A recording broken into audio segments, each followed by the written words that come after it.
Hello, beauties. Welcome to Moms Unboxed, a podcast where I unbox with you the how to's, tips, and tricks to empower women to upgrade relationships, intimacy, and parenting. I'm your host, Melanie Caroline, a multidimensional woman, life coach, lover, and mom who's made a lot of fucking mistakes. If you want to live a sensual and liberated life, you've come to the right space. Don't forget to follow Moms Unboxed because you don't want to miss an episode. Hello, and welcome to another week of Moms Unboxed. Thank you so much for joining me.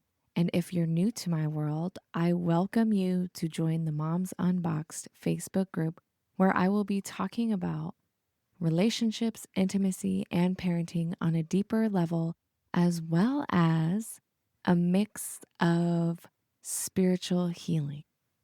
Let's get into it. This week, we are talking about the topic that, frankly, we all feel as moms: navigating the beautiful chaos of motherhood, reigniting and deepening the connection with your partner. Now, we all know, whether you have children or have integrated a family, that our partner and our relationship can sometimes be on the back burner.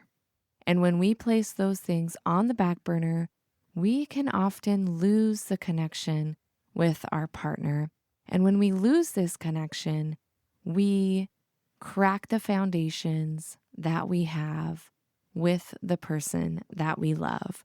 Our communication can lack, our trust can lack, the fire and passion and intimacy can kind of feel dampered, right? If you know a mama or a woman who wants to reignite that passion, find ways to connect with her partner, even amongst the chaos of our beautiful children, send them this episode.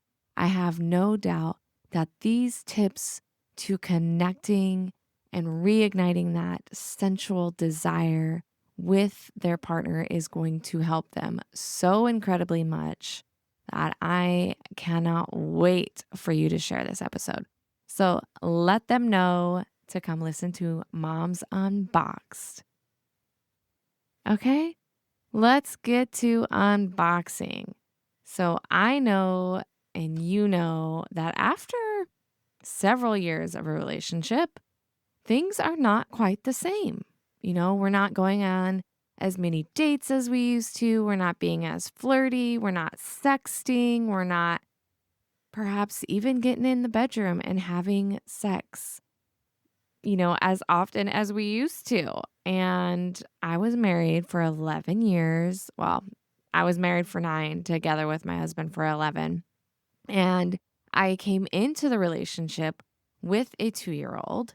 And then shortly after, a year later, really, we got married. And then on my wedding day, unbeknownst to me, I was pregnant with twins. So we literally did not have really much time to court each other. It was like I moved in, we fell in love, and it was so amazing because I was coming from a very traumatic relationship, coming from a very toxic environment, and my husband was my knight in shining armor until he wasn't. And our relationship was very passionate in a lot of ways. And then things that started to affect the relationship, and we became more distant from each other. We didn't have these deep, intimate conversations with each other. We didn't flirt so much. And the one-on-one dates we had were just kind of like mundane. I felt like I was going out with a really good friend rather than a lover that I was passionate about. So if you are in that place where you're like, yeah, Mel, I totally feel that way with my partner right now. We go out and it's great hanging out and we get along, but there's no like sexual desire. There's no intimacy. There's no in-depth, deep conversations. There's no spiritual connection. Girl, I feel you. And these tips that I'm going to share with you today are going to change that. And part of it is reopening that door. Sometimes we close the door on sex and intimacy and we forget how to like reopen it. We forget how to restart that fire that we've let die out.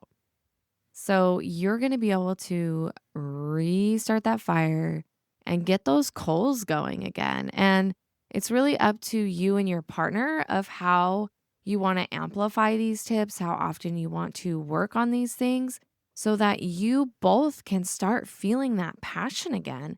And there's nothing more that I want from you to live a fucking liberated, sensual, unboxed life, living with a partner or dating where it's passionate and fun and flirty and gets those juices flowing, if you know what I mean. So let's talk about tip number one. Something I preach in many of my podcast episodes when it comes to relationships is first opening communication. Communication is the heart of it all.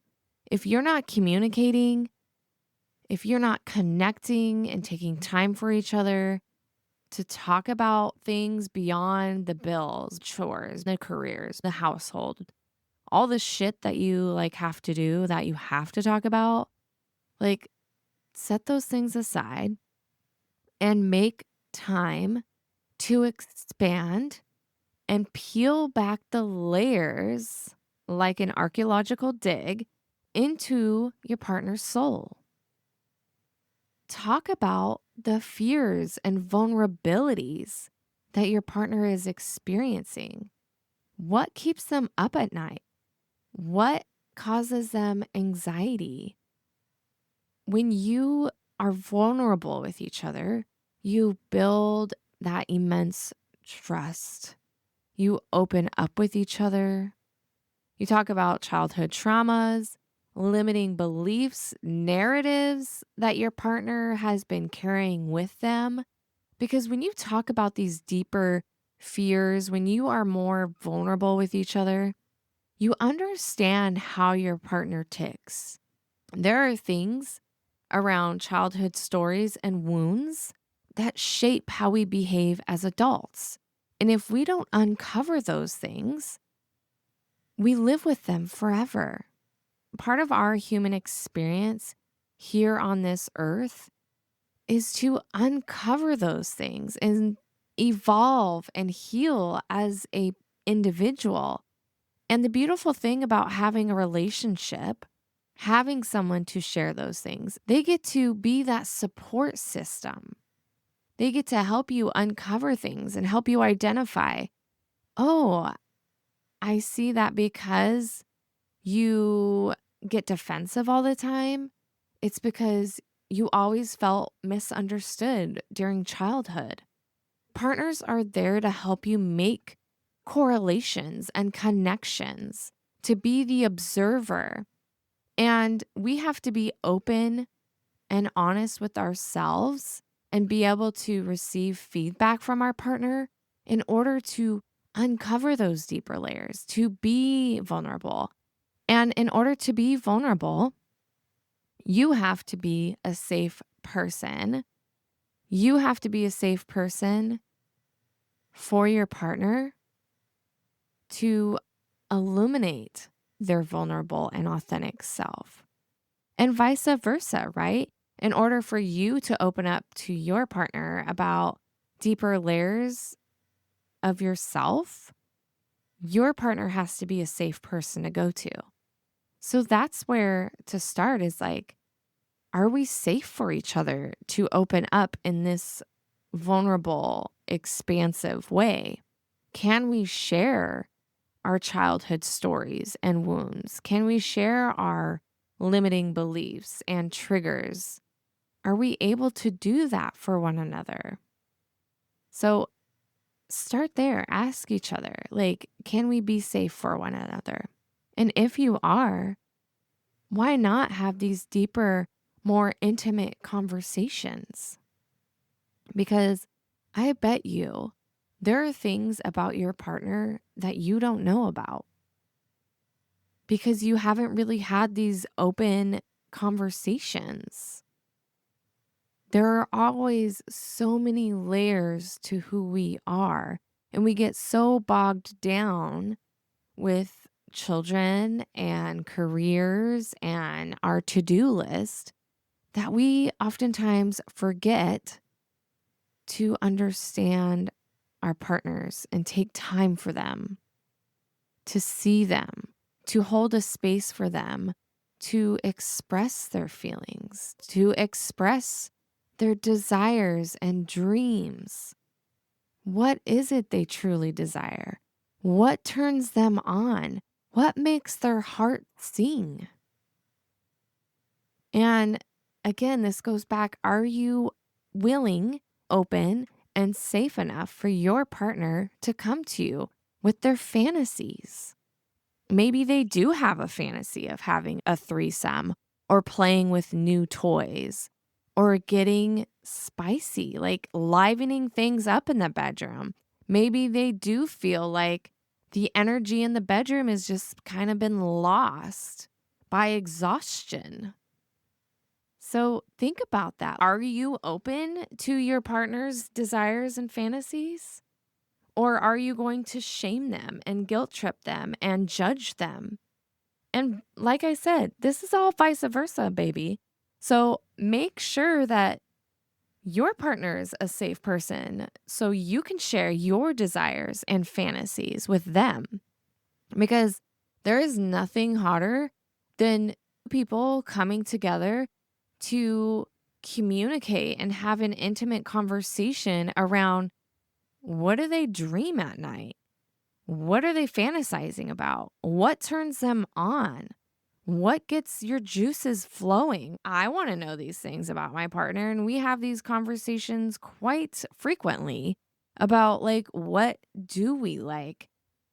When we have these conversations, there are things that you might not haven't even thought about that you find intrigues you to expand, to experiment.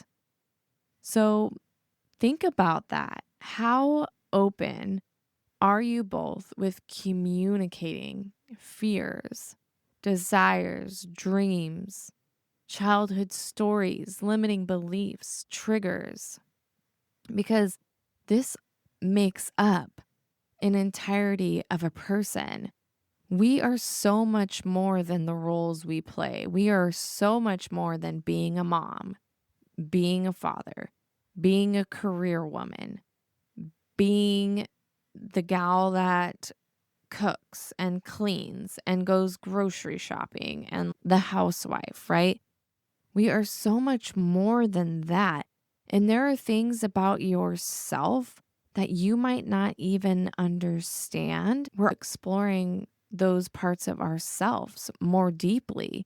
We're uncovering layers as we are speaking with our partner, as we are telling them about these things. Like, new things start coming to the surface from our subconscious into our conscious mind simply because we feel safe to do so.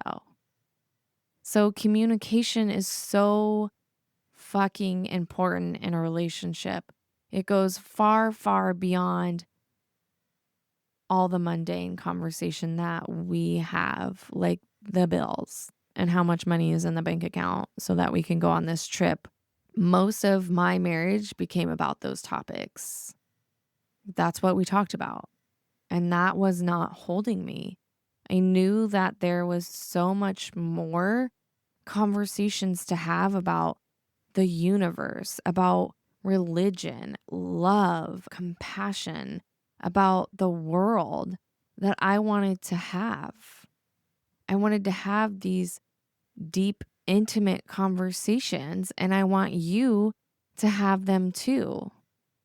You deserve to have that type of connection that is unreal and unlike anything you've ever experienced with anyone else. So why not let that be with your partner, with the person that you love and you want to spend your life with? So this week, I want you to talk about your fears, the inner workings of your thoughts and beliefs. What drives your decisions? What are your core values? What are your limiting beliefs and the narratives and stories that you tell yourself? What are your triggers? What are your deepest desires and fantasies? What is the one thing that you would never tell anyone? And do you feel safe to open up and tell your partner?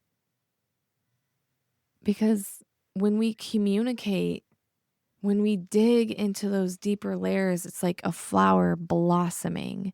We're opening the petals, right? To see the beautiful, sticky nectar within. Okay. So you're like, how do I communicate? Well, baby, turn off the phone, turn off the TV.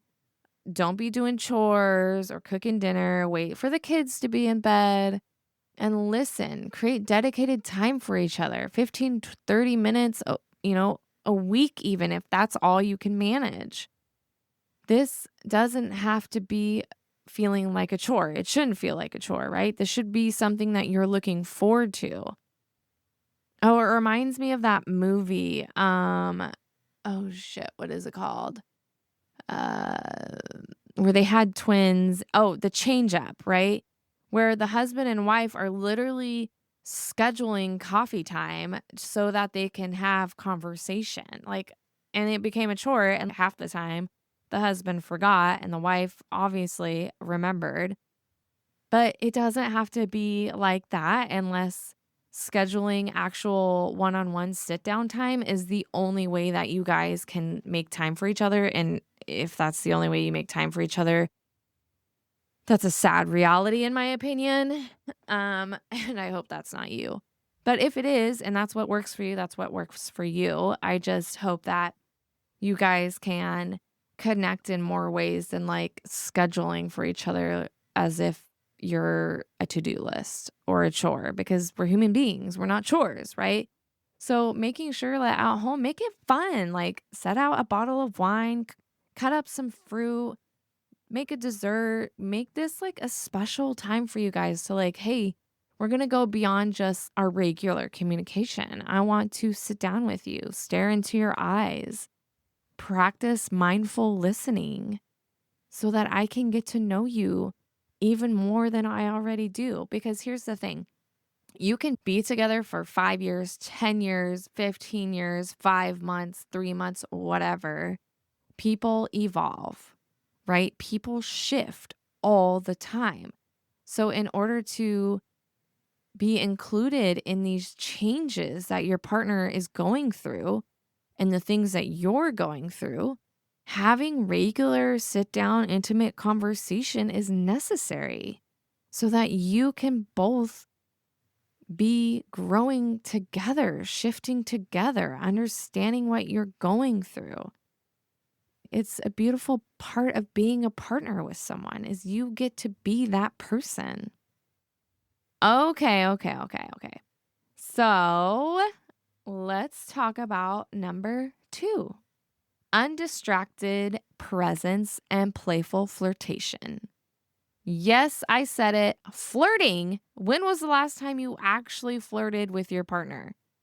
It's about showing up fully, giving your partner your undivided attention, and acting on flirt. When you're together, be together. Communicate with your eyes. This is an amazing power that especially, well, my partner has amazing eyeball power. But we both like will stare at each other and you know what he's thinking. Like he just looks at me like he's ready to eat me up and devour me. And I can do the same. I can just like, you put your head down slightly, you look up, and you're like, oh, yes, please let me have you right now. There's that type of flirting. And there are other ways of flirting. So let me tell you a little bit about flirting. The University of Kansas has identified 5 distinct styles of flirt: physical, playful, polite, sincere, and traditional. So polite is being more cautious, right? Like you met up with someone at the grocery store and they said something cute and you kind of have this like cute little banter with each other, right? You're like, "Ooh, you're cautious. I'm gonna throw this little line out there and see if, anything is played off that." And then there's the playful flirtation, which is like treating it like a game. So, like when I pinch my partner's butt or he starts chasing me around the dining room table, which is like my absolute fucking favorite ever. That is playful flirtation. And then there's the sincere flirt, which is more established, authentic connection. And then the traditional flirting is traditional to gender norms. So the male is doing a lot more of the flirting and the woman is receiving it and batting her eyes and being more like not as forward with herself. So when you are with a partner, be physical, be playful, flirt more with physical contact. Wrap your arms around your partner. I think sometimes as women, we're always waiting for the man to make the move. We're waiting for the man to set up the date. We're waiting for the man to wrap their arms around us. We're waiting for the man to ask us to slow dance. And so much of the time, women just need to take initiative and go after whatever the fuck they want, right? Stop waiting because when we wait, when we have this expectation that a man is supposed to make the first move, what happens? We get pissy. We get annoyed. We get frustrated because they didn't do what they wanted us to do because, we have a telegram prompter over our brain and they're just supposed to read what it is we're thinking, right? Like, no, make the move. I actually did this the other day because I'm not innocent. Like, I sometimes want Donnie to wrap his arms around me or ask me to slow dance when I'm playing music in the kitchen and making dinner. And I did that the other night, and he obviously like did not get the memo. And I was kind of irritated. He could tell instantly when I was annoyed. He's like, "What's wrong, love?" I'm like, "Well, I mean, I put on this country music and I wanted you to dance with me and blah blah blah." He's like, "Well, why didn't you just tell me that?" Because I don't know. He's like, "I can't read your mind." And the thing is, like, he most of the time always initiates that sort of thing. So I was like, maybe he will tonight, and he didn't. And that's one of those times where, like, no, if they're not getting it, if they're not picking up the hint, do it yourself. Go after your man. Because here's the thing, men like to be pursued too, not just women. Men want to be seen, they want to be heard, they want to feel wanted, they want to feel desired. So when you look at your partner like you want to take him into the bedroom and strip his clothes off, like do it with your eyeballs. Do it with your physical touch and flirting. When was the last time you flirtatiously touched your partner? As if like, "Hey, meow meow, come get me. I want to play." So when we're flirting in this way with our partner, we can be doing many different things, right? So you can be cooking together, you can be doing an activity together, building something together, even working out. Like there's so much eyeball play that you can do working out with each other because let's be honest, people working out is hot, right? Like most of the time. And when I watch my partner work out, I'm like, "Oh my God, someone give me a glass of water. I am super parched and I am thirsty for something." Okay. So, and he can see that in the way I look at him, and it's delicious. It is delicious. Think about your partner as a delicious dessert, a very decadent, delicious, yummy dessert. So brainstorm ideas that you can be playful, that you and your partner can laugh more, collaborate more, play with the eyes, play with your body language. And what works is when we are physical, playful contact, okay? It's like you're starting that flame, you're blowing on the coals, you're starting that fire. Use humor. Give compliments, have good, playful banter and conversation. I enjoy a certain amount of banter.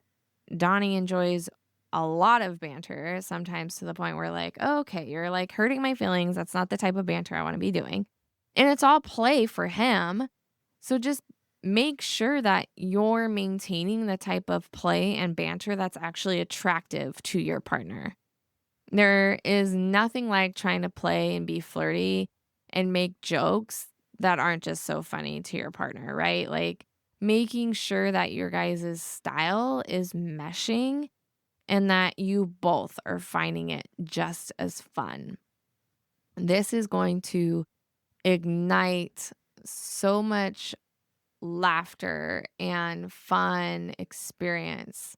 And flirtation is open, it's warm, it's welcoming, it's joyful, you're smiling, you're being fully present, and it's increasing your confidence and self esteem, as well as electrifying your chemistry. It also reduces stress and it makes you both feel sexier because who doesn't feel sexy when they feel wanted by their partner? Like, I can be feeling meh and in my sweatpants, in my sweatshirt, my hair up, and Donnie thinks it's just the fucking sexiest thing in the world, and I'm like, "What the fuck?" When I actually look good, when I actually feel good, like, you don't play this way. You don't come after me this way. So it's like a weird thing. I don't know if your partner is like that, where you're like all up in mom mode and they're like wanting to be all over you, and you're like, "Get the fuck off me. I'm trying to do the dishes and change the baby's diaper at the same time, okay?" But they find it extremely attractive. Like, I don't know. It's weird. It's so weird. But amplify undistracted presence and playful flirt. Okay? Because here's the thing too, is that you can be totally flirty in front of your kids. The kids are not going to pick up on that sort of thing until they're like probably in their teenage years. They have no idea that you're like nibbling on your partner's neck when they're giving you a hug or even whispering something naughty. Ooh, that's a fun idea. Whispering something naughty in your partner's ears when you're giving them a hug is just like, oh, it's literally lighting me up. So be sure to laugh and play and be flirty. And you can even like sext each other. Amplify that energy when y'all are at work because why not? Just yesterday, I was in the tub and sent Donnie a very delicious photo, if I may say so myself. And the response that I get is like, yes, please. Yes, please. Yes, please. Yes, please. So, yes, ladies, amplify the flirt in your relationship. Number 3, sensual exploration and physical connection. This isn't just about sex, y'all. This is about intimacy, touch, pressure, presence, understanding what turns your partner on. And one way I love doing this is the power of touch. So, caressing each other, exploring each other's bodies, taking the time to listen and really observe your partner's bodily response. Because, yes, it's cool when they're like giving you confirmation, like that feels good.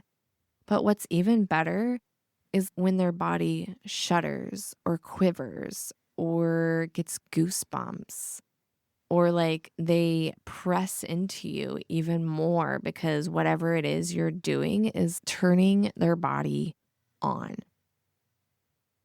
So, one way of doing this is caressing. So, understanding that a caress can be putting your arms on their shoulders and rubbing your hands down their arms, touching their hand with your hand very lightly. There are so many sensory receptors in the hands that you don't have to press very hard on your partner's hands in order for them to feel you. In fact, a softer touch is actually going to do more for them than a deep, deep touch, especially on the hands. So then going down their chest and going over their stomach, going over their breasts, going over their nipples, like touching their thighs, touching their back. Really understand what they enjoy. And this isn't only just for them, it's for you too. When was the last time you looked at your partner's body like it was a beautiful painting that you'd seen for the very first time? Like you're in an art gallery and you're just staring at it for 20 minutes, trying to memorize the colors, the textures, the way the light hits the painting. I want you to do that. I want you to do that for your partner as you are caressing them and explore what depth of touch that you want to create for them. So on their thighs, you might press in a little bit harder. On their nipples, you might use a more sensitive, soft touch. So this has to be relaxing and pleasurable for both of you. If you are doing things to hurt them, it's not going to be pleasurable. If you're maybe touching too lightly, where they're like, yeah, I can't really feel anything, then obviously you need to adjust.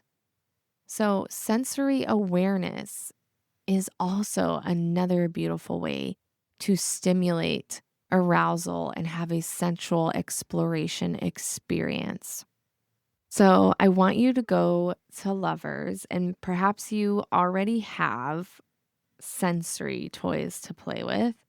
But you can get a feather, you can get like a whip with chain on it, you can get a toy with spikies on it. And sorry, I'm not an expert on like all things toys, but there are so many sensory toys that you can explore with that help sensitize the body and advance the experience that you're going to have with several different sensations. Even just like your common vibrator would be an interesting experience to play with, because who doesn't like a little vibration, down their body?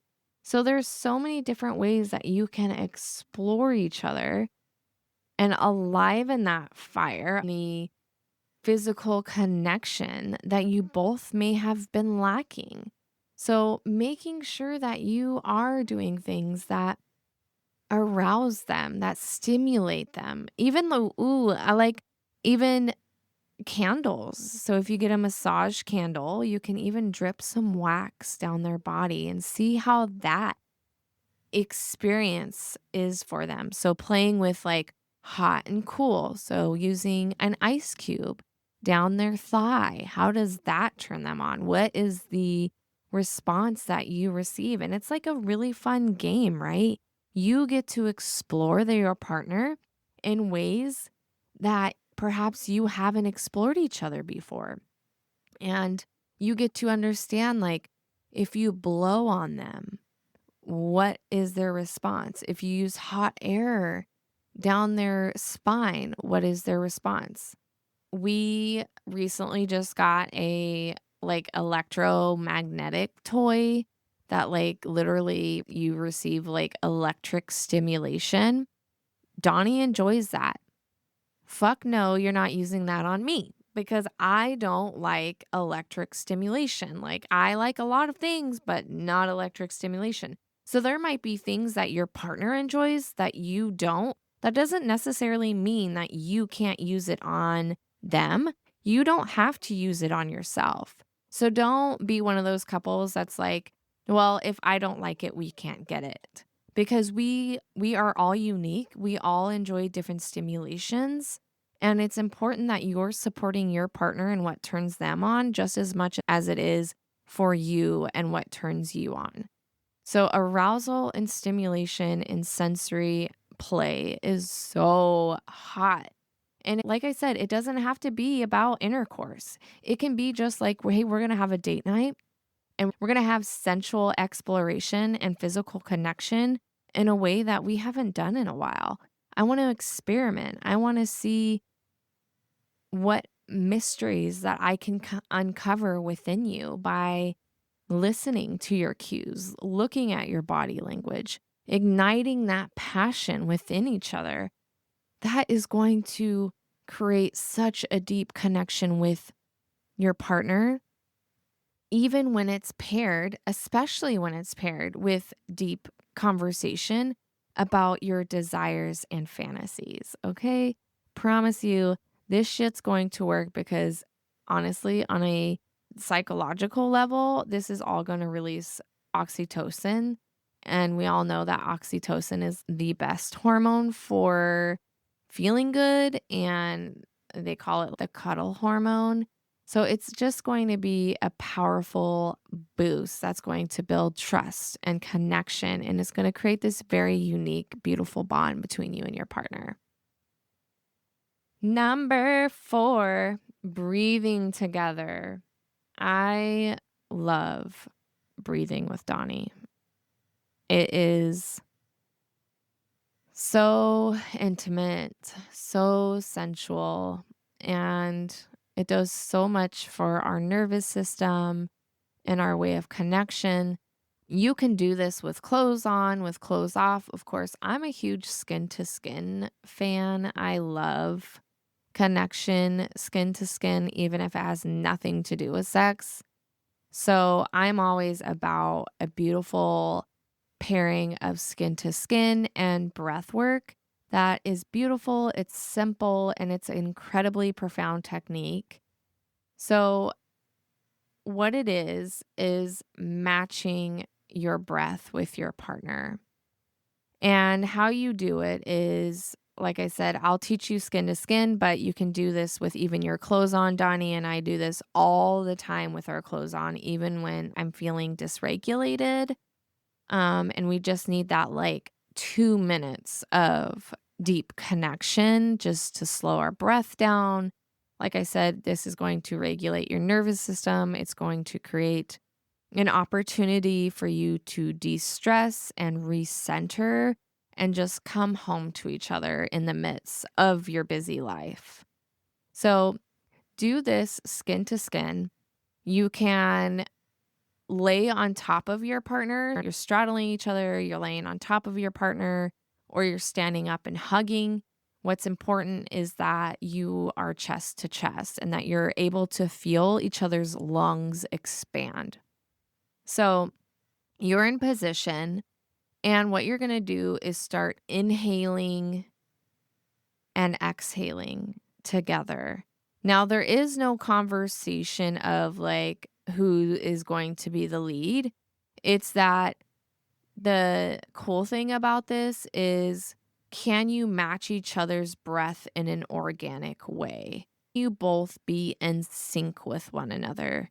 And oftentimes, like Donnie and I switch off, to be honest. There are times where I wait for him to lead and he picks up the message that he's leading. So, what does that mean exactly? So, he is inhaling and I'm matching his inhale, and then we hold at the top. And we hold however long the leader actually holds their breath. So, it's a practice of lung expansion, getting oxygen into the brain, and matching each other's energy on a very energetic and spiritual level. So he'll inhale, hold, and then we exhale together. And then he inhales, holds, and we exhale together. So we're doing this in sync together. So as he's inhaling, I'm inhaling, and we're holding it and exhaling. So with your partner, whatever position you choose to be in, ensuring that you're chest to chest and you just start breathing and you just press against your partner and you see if they'll match your breath work. So, if you've never done this practice before, it's probably a good conversation to have. Explain to them what it is you desire with this, what your intention is, and tell them about this practice so that they understand what it is you're doing. Because, like I said, we can't expect our partners to just read our minds, especially if you've never done this practice before. After a couple of times of doing this practice, like there is no conversation needed, right? Your partner knows what exactly you're trying to do because the touch is different, the hug is different, you're pressing against each other. You are making large inhaling breaths and you're holding it at the top and you're exhaling. So that's very different than doing like a shallow breathing, right? If you're just hugging and you're doing a shallow breath. If you are literally doing this match your breath work technique, you are taking large inhaling breaths, holding at the top, and then exhaling at the bottom, and then inhaling together, holding, exhaling. Obviously, the hold breath, you're going to have a different capacity. So, if your partner can hold their breath longer, perhaps you start the lead or you challenge yourself to expand your lungs to that capacity. So, this is beautiful for relaxation and de stress, nervous system regulation, so that you feel more balanced and center and you bring each other to a state of co regulation in this way. And then you're pairing each other's energy and alignment. So there's a sense of unity and energetic connection when you do this breath work. It's like saying, I'm here with you. I hold you in this space. I support you. I love you. Like I said, it is literally my absolute favorite thing to do with Donnie, especially when I'm feeling more stress and when I'm feeling dysregulated. And sure, there might have been times where like he doesn't pick up on the fact that I'm trying to do the technique, but like 98% of the time when I close in and I hold my chest against his, especially when I am like literally asking for skin to skin connection, he knows exactly what I'm doing and what I want. And he's a great leader in that way. And my hope for you is with your partner that after you do this a couple of times, it's going to be an absolute game changer to your intimacy and your connection because it is such a unique way to connect with your partner. All right, mamas. I love these techniques. If you do find that you also love this episode, I would love for you to share this with someone who wants to obtain a deeper connection with their partner. And it's an ongoing journey of exploration, curiosity, and love, understanding what you both want for your partnership and knowing what brings each other joy and how to amplify that intimacy, the sensuality, and the exploration in your partnership. Because being with a partner is an investment, and we have to find ways to strengthen our relationship to be stable, loving, and joyful, even in the midst of having kids and integrating lives and working and focusing on our careers and all the household chores and shit that we always have to do. It's important to focus on our relationship because that is what brings us happiness. And we deserve to have beautiful, flirty, and powerful relationships. So I know that these techniques are going to be amazing and incredible for you. If you've tried any of these techniques and you want to report back to me, I would love, love, love, love to hear what you have to say about any of these techniques. Tell me what you observed, tell me what you experienced, and how maybe you even amplified these techniques to be more fitting for you and your partner. Please connect with me in the Moms Unboxed Facebook group. I would love to hear from you. Or you can find me on Facebook at Melanie Caroline. So again, thank you so much for tuning in with me this week for another episode of Moms Unboxed. Don't forget to live a liberated, sensual, and unboxed life. Until the next time, sunshine. Thank you again for joining me for another episode of Moms Unboxed. If you have a topic or relationship question, connect with me at I am Melanie Caroline. And don't forget to follow Moms Unboxed. May you live a liberated, sensual, and unboxed life. Until the next time, sunshine.